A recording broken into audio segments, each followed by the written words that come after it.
শনিবারে পীর সাহেব চরমনাই হিজলা উপজেলা চত্বর আগমন করবে। সারা হিজলা থেকে মুসলমানেরা পঙ্গপালের মতো ছুটে ছুটে হিজলা উপজেলা পরিষদ চত্বরে আসবে, কোরআনের বয়ান শুনবে। সুতরাং ভাবিতগণ, তোমাদের থিওরি ভুল হয়ে যাবে।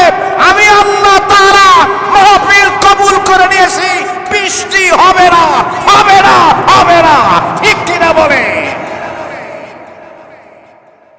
আল্লাহ রাব্বুল আলামিন জানেন বৃষ্টি কোন দিন হবে আর কোন দিন হবে না। ঠিক কিনা বলে? সূরা লোকমানের সর্বশেষ আয়াতের মধ্যে আল্লাহ রাব্বুল আলামিন বলেন, ইন্নাল্লাহা ইনদাহু ইলমুস সাআ ওয়া ইউনাজ্জিলুল গায়থা। আল্লাহ রাব্বুল আলামিন বলেন, কিয়ামত কোন দিন হবে তা আমি আল্লাহ রাব্বুল আলামিন ছাড়া কেউ জানে না। ওয়া ইয়ালামুল গায়থা, বৃষ্টি কোন দিন হবে তা একমাত্র জানেন কে? তারপরও বলি, যদি আল্লাহ পাক ভালো চান তাহলে বৃষ্টি দিতে পারেন, আমাদের কোনো আপত্তি নাই। ঠিক কিনা বলেন? বৃষ্টির পানি যদি রহমতের ফোঁটায় পরিবর্তন হয়, বৃষ্টির পানি যদি আজকে আমাদের মাথায় পড়ে দেহ ভিজে যায়, বৃষ্টি রহমতের পানিতে যদি ধুয়ে মুছে জিন্দেগির সব পাপ মুছে যায়, বৃষ্টিতে ভিজতে আমার কোনো আপত্তি নাই। ঠিক কিনা বলে? বৃষ্টি যদি আল্লাহ পাক দিয়ে দেয় তো দিবে, সেজন্য তো আমরা ময়দান ছাড়ব না। পীর সাহেব চরমনাই বয়ান করবেন, আমরা বয়ান মনোযোগ দিয়ে শুনতেই থাকবো। ঠিক কিনা বলে? কারণ মানুষের জীবনের কোন আমল আল্লাহর কাছে কবুল হয় তো বলা যায় না। এমন যদি হয়ে যায় আজকে বৃষ্টির ভিতরে দোয়া করতে হাদিসে আসছে, বৃষ্টির ফোঁটা পড়া অবস্থায় যদি দোয়া করা হয়, আল্লাহ রাব্বুল আলামিন সেই দোয়াকে কবুল করে নেয়। সুবহানাল্লাহ বলে। সুতরাং ভাইয়েরা আমার, আল্লাহ পাক যেইটাই চাইবেন সেইটাই হয়ে যাবে। আল্লাহ রাব্বুল আলামিনের সিদ্ধান্তের উপরে রাজি আর খুশি থাকতে হবে। আল্লাহ পাক হয়তো চেয়েছেন মাহফিলের আগে 2 দিন বৃষ্টি দিয়া মাঠটাকে ধুলো মুক্ত করে দিবেন, যাতে মুসলমান মর্দে মুজাহিদি বান্দারা ধুলা মুক্ত পরিবেশে যেন কোরআনের বয়ান শুনতে পারে। ঠিক কিনা বলেন? আর এটা তো যুদ্ধের কথা সময় হয়েছে। রাসূল করিম সাল্লাল্লাহু আলাইহি ওয়াসাল্লাম জিহাদের ময়দানে গেছেন, যেই জায়গায় মুসলমানেরা অবস্থান নিয়েছে সেইটা ধুলো বালিতে ছিল, নিচু ছিল। কাফিরদের জায়গা ছিল নিচু, মুসলমানের জায়গা ছিল উঁচু। সেখানে ছিল ধুলোবালি। আল্লাহ রাব্বুল আলামিন রাতের বেলা সেই জায়গায় বৃষ্টি দিয়ে দিলেন। সকালবেলা যখন সূর্য উদয় হয়ে গেল, মুসলমানদের জায়গাটা ধুলা মুক্ত হয়ে গেল। মুসলমানেরা মর্দে মুজাহিদ জিহাদ করতে লাগলো। কাফির মুশরিক বেঈমানেরা সেই যুদ্ধে পরাজয় বরণ করেছে। সুবহানাল্লাহ বলে। এমন তো হতে পারে আল্লাহ রাব্বুল আলামিন বৃষ্টির পানি দিয়া পরিবেশটাকে সিদ্ধ করে দিয়েছে, ধুলা মুক্ত করে দিয়েছে।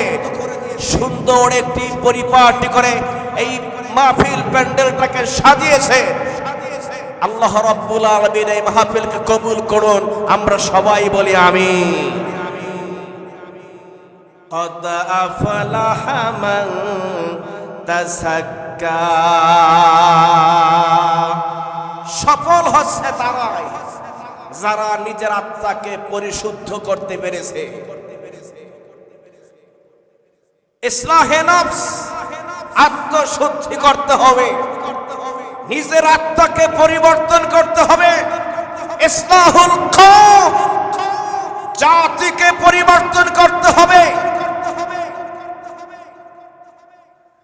এরপরে ইসলাহুল উমাম, দেশ সংস্কার করতে হবে। প্রথমে আমার আত্মা, আমার নফসকে পরিশুদ্ধ করতে হবে। আর আত্মা বা নফস পরিশুদ্ধ করার একমাত্র মাধ্যম মেডিসিন আছে আল্লাহ পাকের জিকির। ঠিক কিনা বলি? قد أفلح من تزكى وذكر اسم ربه فصلى। আমার আল্লাহ তাআলা বলেন ওই মানুষগুলোই সফল মানুষ হয়ে গেছে যারা নিজের আত্মাকে পরিশুদ্ধ করেছে। আত্মাকে পরিশুদ্ধ করার মেডিসিন মাধ্যম হলো আল্লাহ পাকের জিকির। রাসূল সাল্লাল্লাহু আলাইহি ওয়াসাল্লাম বলেছেন লিকুল্লি শাইইন সাকালাতুন ওয়া সাকালাতুল কুলুবি যিকরুল্লাহ। প্রত্যেকটা জিনিস পরিষ্কার পরিচ্ছন্ন পবিত্র করার জন্য মেডিসিন আছে, আর বান্দার অন্তর পরিষ্কার করার মেডিসিন হলো কার জিকির। আমার আল্লাহ তাআলা বলেন উযকুরুল্লাহ যিকরান কাসীরা। বেশি বেশি পরিমাণে জিকির করো। যারা জিকির করে আল্লাহ রাব্বুল আলামিন তাদেরকে বলেছেন জ্ঞানী। সুবহানাল্লাহ বলে। আমার আল্লাহ তাআলা কোরআনে কারীমের মধ্যে বলেন আল্লাযীনা ইয়াযকুরুনাল্লাহ কিয়ামান ওয়া কুউদান ওয়া আলা জুনুবিহিম ওয়া ইয়াতাফাক্কারুনা ফী খালকিস সামাওয়াতি ওয়াল আরদ রব্বানা মা খালাকতা হাযা বাতিলা সুবহানাকা ফাকিনা আযাবান নার। কার কথা শুনাইলাম? আরো জোরে আওয়াজ করে বলেন কার? আমার আল্লাহ তাআলা বলেন যারা দাঁড়ানো অবস্থায় জিকির করে, বসা অবস্থায় জিকির করে এবং শয়ন অবস্থায় জিকির করে আর আসমানের দিকে তাকিয়ে বলে রব্বুল আলামিন মা খালাকতা হাযা বাতিলা। আসমান নিরর্থক সৃষ্টি করো নাই। ওয়াকিনা আযাবান নার। আল্লাহর কাছে ক্ষমা চেয়ে রব্বুল আলামিন জীবনে যত গুনাহ করেছি আমার গোটা জিন্দেগীর সব গুনাহ তুমি ক্ষমা করে দাও। জোরে জোরে কোন আমিন। এ জীবনে না করিলাম বন্দেগী, গুনাহ করে কাটাইলাম জিন্দেগি। তওবা করে আবার তাওবা ভাঙ্গিলাম, অবশেষে খাঁটি তাওবা করিলাম। মিশামিশি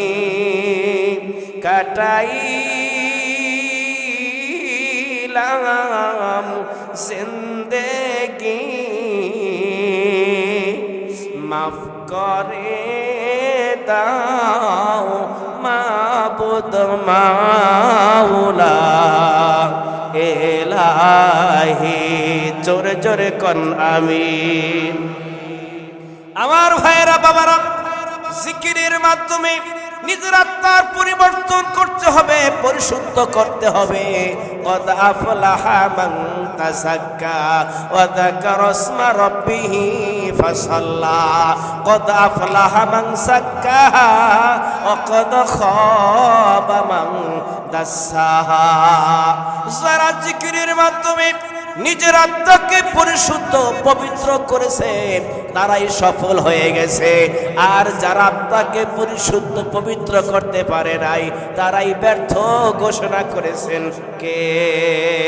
আরো আওয়াজ করে বলেন কে? আমার ভাইয়েরা বাবারা, নিজের পরিবর্তন করা লাগবে, নিজের আত্মার পরিশুদ্ধ, আত্মাকে পরিশুদ্ধ পবিত্র করতে হবে। এরপরে ইসলাহুল কওম, নিজে শুধু ভালো হয়ে থাকবো সেইভাবেই হবে না, ইসলাহুল কওম, সমাজের পরিবর্তন করার দরকার আছে না? না, শুধু নিজের আত্মা পরিবর্তন করলেই সমাজ পরিবর্তন হবে না। আর শুধু নিজে একা জিকির করে একা ভালো সেজে আল্লাহর জান্নাত লাভ করা যাবে না। কথা বলেন ঠিক কিনা? ইসলাহে নফস, আত্মশুদ্ধি করা লাগবে। ইসলাহুল কওম, জাতির পরিবর্তন করা লাগবে, জাতিকে পরিশুদ্ধ করা লাগবে, জাতিকে সংস্কার করা লাগবে। কথা বলেন ঠিক কিনা? পীর সাহেব জন্ম নয় নিজের আত্মা পরিশুদ্ধ করার জন্য উপজেলা চত্বরে আসে নাই। পীর সাহেব জন্ম নয় তার খানকায় বসে আত্মা শুদ্ধ করতে পারতেন, কিন্তু তিনি চিন্তা করেছেন কোরআন সুন্নাহয় যেহেতু নিজের আত্মা শুদ্ধ করলে যথেষ্ট হবে না, দায়িত্ব আদায় হয় না। ইসলাহুল কওম, জাতিকে শুদ্ধ সংস্কার করতে হবে। সেজন্য পীর সাহেব জন্ম নয় খানকা ছেড়ে ময়দানে নামে গেছে। ঠিক কিনা বলে? কত পীর সাহেব আছে শুধু ইসলাহে নফস, নিজের খানকা বা দরবারে বসে ইসলাহে নফস, আত্মশুদ্ধি করে, কিন্তু ইসলাহে কওম, জাতির সংস্কার করার জন্য জীবনের ঝুঁকি নিয়ে ময়দানে নামে না। আছে না? না। কিন্তু পীর সাহেব শর্মা নাই, তিনি জানেন ইসলাহে কওম দরকার। যদি ইসলাহে কওম না করি তাহলে আল্লাহর আযাব আর গজব যখন আসবে শুধু কওমের ওই পাপী মানুষগুলোই সেই গজবে পড়বে না, সমাজের ভালো মানুষগুলো তারও গজবে নিপতিত হবে। ঠিক কিনা বলে? আমার ভাইয়েরা বাবারা, পরিশুদ্ধ করা লাগবে তিনটা জিনিস। ইসলাহে নফস, আত্মশুদ্ধি করা লাগবে। ইসলাহে কওম, সমাজ সংস্কার করা লাগবে। 3 নম্বর ইসলাহে হুকুমত, রাষ্ট্রের পরিবর্তন সংস্কার করতে হবে। ইসলাহে হুকুমত, রাষ্ট্রের সংস্কার করতে হবে। আরে সেজন্যই তো পীর সাহেব ফরমানাই বলেছেন নির্বাচন পরে হবে, আগে রাষ্ট্রের সংস্কার হবে। কথা বলেন ঠিক কিনা? ইসলাহে নফস, আত্মশুদ্ধি, ইসলাহে কওম, সমাজ শুদ্ধি, ইসলাহে হুকুমত, রাষ্ট্র শুদ্ধ করতে হবে।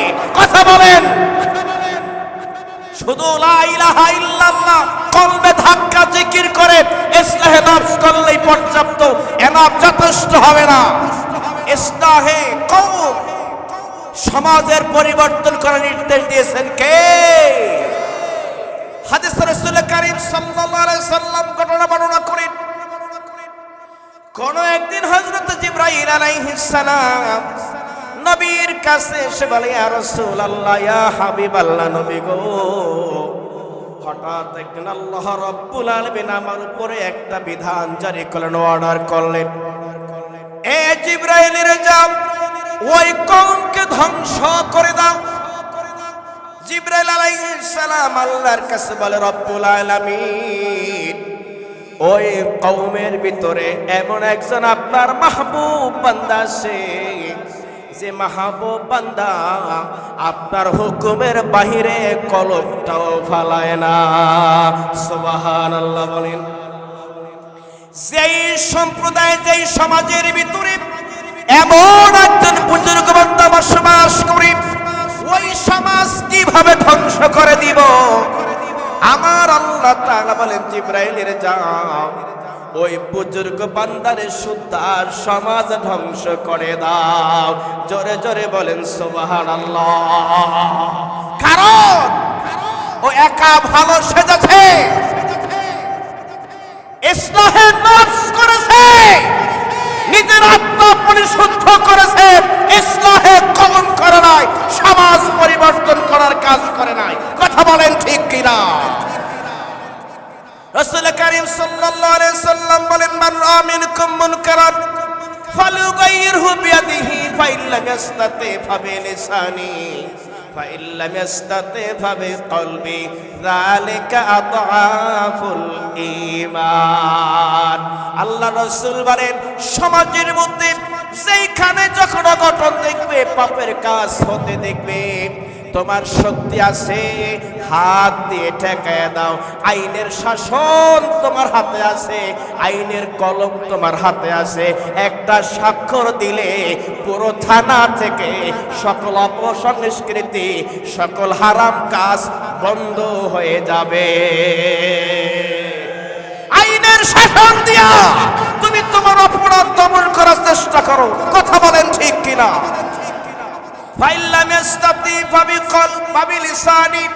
আইনের শাসন যদি না থাকে, তাহলে তুমি কি করো? মুখ দিয়ে প্রতিবাদ করো। আমরা সাধারণ মানুষ, এই তো কয়েকদিন আগে ফিলিস্তিনি মুসলমানদের পক্ষ হইয়া ইসরায়েল ইহুদিদের বিপক্ষে বিক্ষোভ করেছি। এইটা ঈমানের দাবি। এই সভাও দেখেছি, আমরা দেখেছি, আমরা যখন ইসরায়েল ইহুদিদের বিপক্ষে, ফিলিস্তিন মুসলিম জনতার পক্ষে মিছিল করি, সেই মিছিলও অনেক নামাজি, অনেক হাজি নামাজি শরীক হতে পারে নাই। আছে না? না। ফাইল্লাম ইসতাতি ফাবিকলবি, মুখেও যদি আওয়াজ দিতে না পারো, অন্তর দিয়ে ঘৃণা করো, পরিকল্পনা গ্রহণ করো সমাজ থেকে কিভাবে অপরাধ দূর করা যায়। কথা বলেন ঠিক কিনা?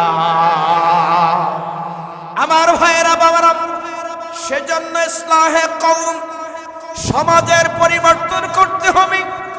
যদি সমাজের পরিবর্তন না করি, সমাজে যদি আল্লাহর কোন আযাব আর গজব আসে, সমাজের খারাপ মানুষগুলোই শুধু আযাব আর গজবে নিপতিত হবে না, যারা সমাজের ভালো মানুষ তারাও আবার আযাবের মধ্যে পড়ে যাবে। কথা বলেন ঠিক কিনা? হযরত মুসা আলাইহিস সালাম আল্লাহর কাছে প্রশ্ন করলেন, রব্বুল আলামিন, সমাজের যেই মানুষগুলো অপরাধ করে, তুমি তো চাইলে শুধু তাদেরকে আযাব দিতে পারো, কিন্তু শুধুমাত্র অপরাধীদেরকে আযাব তুমি কেন দাও না? আযাব যখন পাঠাও, সমাজের ভালো মানুষ কেন আযাবে কষ্ট পায়? কারণ কি? এবার এই প্রশ্ন আল্লাহর কাছে করলেন হযরত মুসা আলাইহিস সালাম।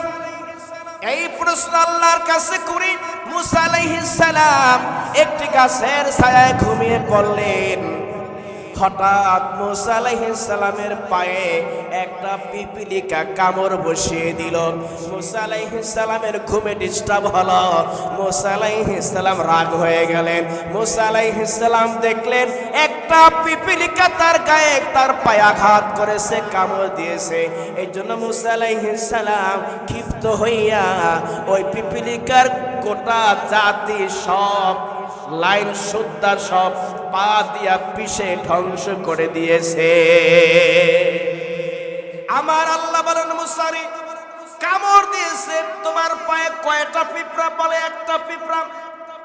মারছো কত? কয় কুষ্ঠ সুদ্ধা সব সাফ করে দিয়েছি। আমার আল্লাহ তা বলেন, মুসারে